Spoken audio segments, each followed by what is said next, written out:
today we will be discussing about the economy topics that have surfaced across different newspapers in the last week.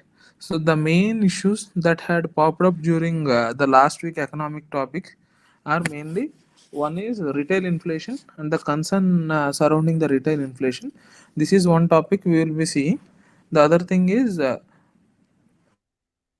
government monitoring imports, because now current account deficit CAD is really a worrisome trend, and moreover we have inelastic imports, and our exports are dependent on the manner in which how global economy is going to perform. So government is trying to channelize its energies in exactly like focusing on promoting those imports which won't affect the CAD beyond a point, and it want to really cut down those imports which are not that relevant or not that much important to the economy. So government is clearly monitoring. So third thing is serial inflation.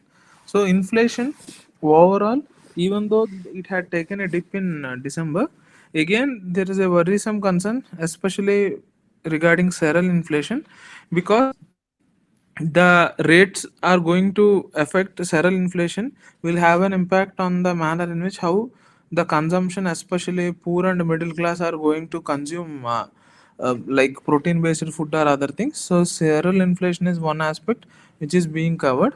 Next thing is fuel tax cut and the corresponding prices, because even though now global crude oil prices have been moderated beyond a point, oil marketing companies did not pass on all the benefits to the consumers, because earlier when the global crude oil prices had skyrocketed, they had really swallowed the bitter pill of losses.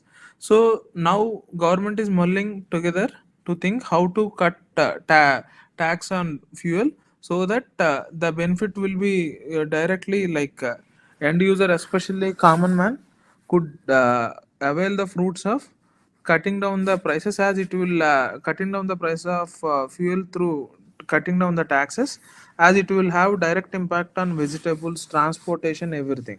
So the fifth thing is reverse charge of GST on scrap.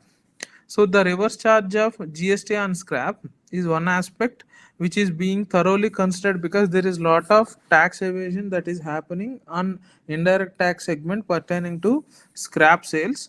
And at the same time, reverse charge mechanism is a scenario where if the end user doesn't have a GSTN, then the entire burden, because normally in a business transaction, whatever value addition for which only the tax is being collected in GST regime, and cascading of taxes are completely like set aside. But if the end user is someone either who doesn't have a GSTN, or end user is a consumer, then all the burden pertaining to the GST will be borne by the end user completely, because he or she is not going to get any credit. That's the reason when now what government is thinking, wherever scrap sales are there, even the end user, and in reverse charge mechanism is, if end user is not going to pay back that GST, then the immediate seller who is selling the product to the end user, he will be charged with GST tax. So that's what government is thinking. And then last one is global slowdown and India decoupling, because RBI recently had floated a paper where RBI experts are clearly telling that there will be a global slowdown, but India will be decoupling from the global slowdown because of inherent robust economic fundamentals. And at the same time, now we are moving a little bit towards consumption based economy, and our total economy's exposure towards exports or global trade is only 40%. So due to all these aspects, there is a like thought process that is going on that India will decouple from this slowdown of growth, and India will see a growth trajectory in the next 3 to 4 years. That's what this is all about. So coming to the topics. So first topic, retail inflation rises to 6.52% in Jan, a 3 month high. Here the thing is, inflation shot back. Infl- Inflation shot back with consumer food prices hardening again to 5.94% from 4.2% in December 2022 amid a broad-based pickup in price trends across goods and services. So, especially consumer food prices, the price levels have increased, which is a worrisome thing. Next thing is rural inflation, which has outstripped urban inflation in recent months, firmed up from 6.05% in December to 6.85% in Jan, while urban consumers faced retail price of 6% in Jan compared to 5.4% in December. So the thing is, rural inflation has increased more when compared to urban inflation. So this is one worrisome because still more than two-thirds of our population still resides in rural areas. So these aspects, government is seriously thinking how to address this demand supply mismatch and increase in inflation. So this is also one of the reasons why RBI was a little bit firm not to decrease repo rates, and it had increased it by a marginal amount. So this is one aspect which has been in the news in the last week. Coming to next thing, government monitoring imports to detect any search that can hurt economy. Finance Minister. So the thing is, because I already explained, current account deficit is a worrisome trend, and government is facing this issue that if we don't tame our CAD beyond a point, it will deeply impact our forex reserves. Because of all these things, government is continuously monitoring to detect any search that can hurt the economy. So Atmanirbhar Bharat approach is not inward looking. Imports of critical inputs not barred. That's what finance minister had said. Because critical imports are critical inputs or critical imports are something which are very much essential for sustaining the growth trajectory, at the same time ensuring there is no like dearth in importing raw materials or finished goods which would be further utilized for some other purpose. So that clear categorization government is completely it is segregating those aspects which are non-essential. For example, even though gold has lot of demand in the present scenario, like focusing not too much or increasing customs duty on gold, diamonds and other things are very much important, so that our unnecessary forex reserves won't be spent on those aspects. So on similar sectors government is focusing. Next thing, finance minister says government keeping a keen eye on merchandise trade trends to guard against sudden flooding of any particular line of goods. Because merchandise trend for the past 3 to 4 years are continuously being analyzed, so that month wise as well as year wise what are the things which might have more demand, and which are the products which won't have much demand. All these things are being analyzed in a clear pattern. So next thing, government to continue paring duties wherever it can be done without hurting local firms. Why? Because if really for example, simple thing, even today irrespective of other things, even though solar cell fabrication happens in India, solar cells are being manufactured mainly in China. So whatever customs duty and other things are levied to an extent of 40%, they are pertaining to the fabricated entire solar panels. But pertaining to solar cells, still we are dependent on China. So on these kind of things, government is very much cautious that it should not hamper our green solar goals, or our commitment to global climatic change.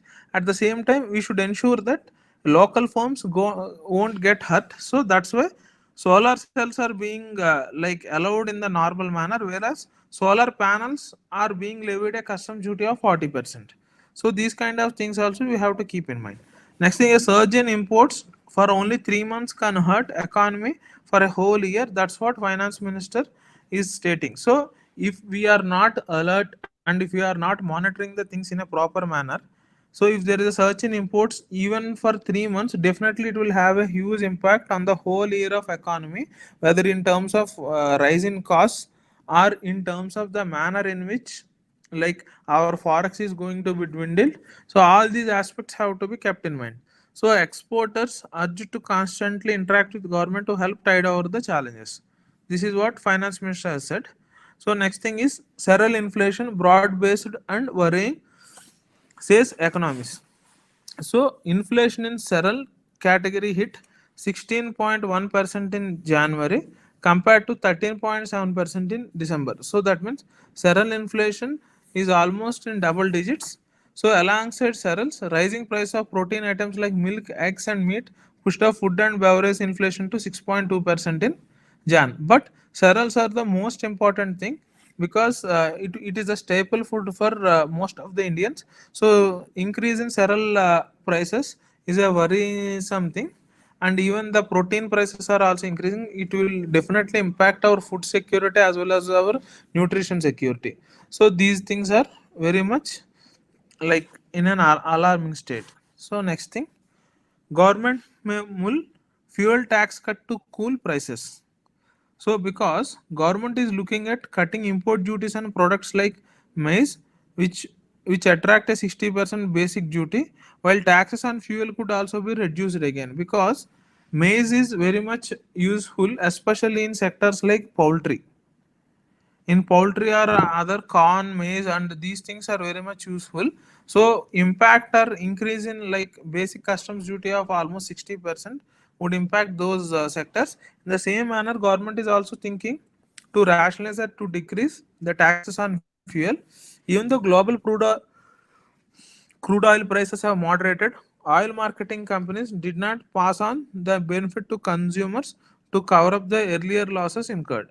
So this is all because whatever because of elections that had happened, government did not want to take any risk to pass on all the price, I'm not sure I understand, all the price impact to the public. So that's why it directed oil marketing companies to like stay away from rising the prices. Now even the global crude oil prices have cooled down, that benefit could not be completely passed on to the consumers, because earlier OMCs or oil marketing companies have faced a lot of like losses. So these things are now being seriously and thoroughly being considered by the government. So next thing, government likely to place reverse charging of GST and scrap before GST council. Like I said, reverse charge mechanism is where if the end user is not going to pay the GST, or if the end user had avoided GST, the immediate seller has to. It is the responsibility of immediate seller to collect the GST and repay it back to the government. In this manner, we can plug in the tax evasion.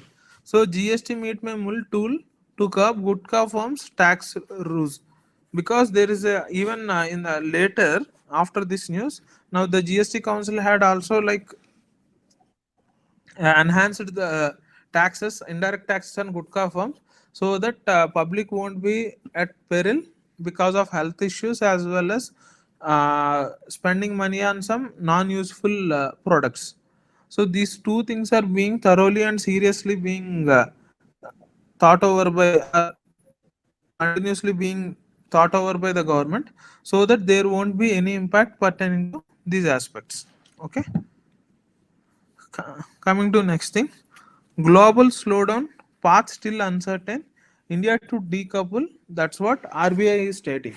Why? Because now the entire world is feeling the pinch of slowdown, and recession is also getting kicked in, especially in Europe and in US. So the path to recovery is still uncertain, whereas India is going to decouple from this kind of scenario.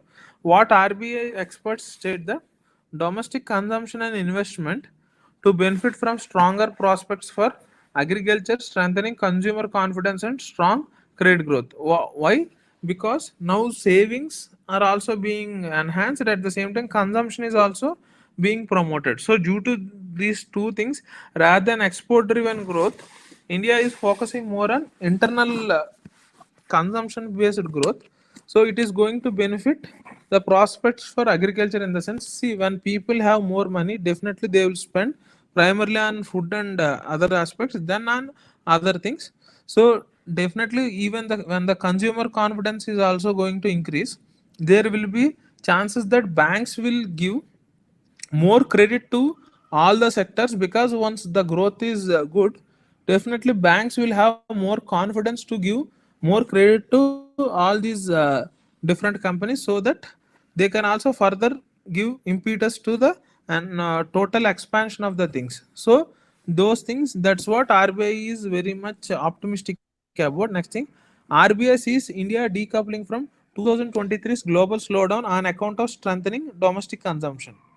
Why? Because what government is also encouraging to, like, consumer friendly. See, one is make in India, at the same time consume in India. Or once if really the affordability as well as the financial inclusion takes place, automatically everyone will be ready to afford the things. So a simple example is like now air coolers and air conditioners, because people's spending level has increased a lot. Now almost middle class, lower middle class and upper middle class as well as rich are able to afford for air conditioners, because they are ready to pay for the electricity bill as well as they are ready to purchase the goods. So these kind of aspects have to be kept in mind. That's what India is focusing, that's what RBI is also emphasizing. So because consumption based economy and strengthening of domestic consumption is also increasing, which will drive the growth. Supply responses, cost conditions are poised to improve. Why? Because see, if you observe, all in the last 80 years, more than 60-70,000 kilometers of entire stretch of highways have been constructed. At the same time, for example, Delhi Mumbai express and many other roads and supply construction, and also the cost of commutation and also the time of delivery of things, everything has come down. Even government is also planning to have a national transportation policy as well as national logistics policy. So these things will ensure that there is an efficient delivery of goods without much expenditure, or without so that even pricing will also improve, affordability and cost will also come down. So supply responses, so for demand, supply response will be very efficient, and cost will also come down because fuel prices come down, the entire transportation cost come down, everything will come down, which leads to a scenario of improvisation of things. Next thing, budget's emphasis on capex to crowd in private investment, bolster job creation and demand. So budget's emphasis on capex to crowd in private investment. Why? Because see, the government recently, RBI paper had clearly said that capex investment or capital expenditure would give a return of 2.45 times. For 1 rupee you spend on capital expenditure, you will get back 2.45 rupees. Whereas for revenue expenditure of 1 rupee, you will get back only 0.45 rupees. So government is also focusing on emphasizing on capital expenditure. At the same time, government also wants private to invest, so that to crowd in private investment, so that if private can also invest, combinedly this will bolster job creation as well as demand, because for every 1 rupee you will get back 2.45 rupees.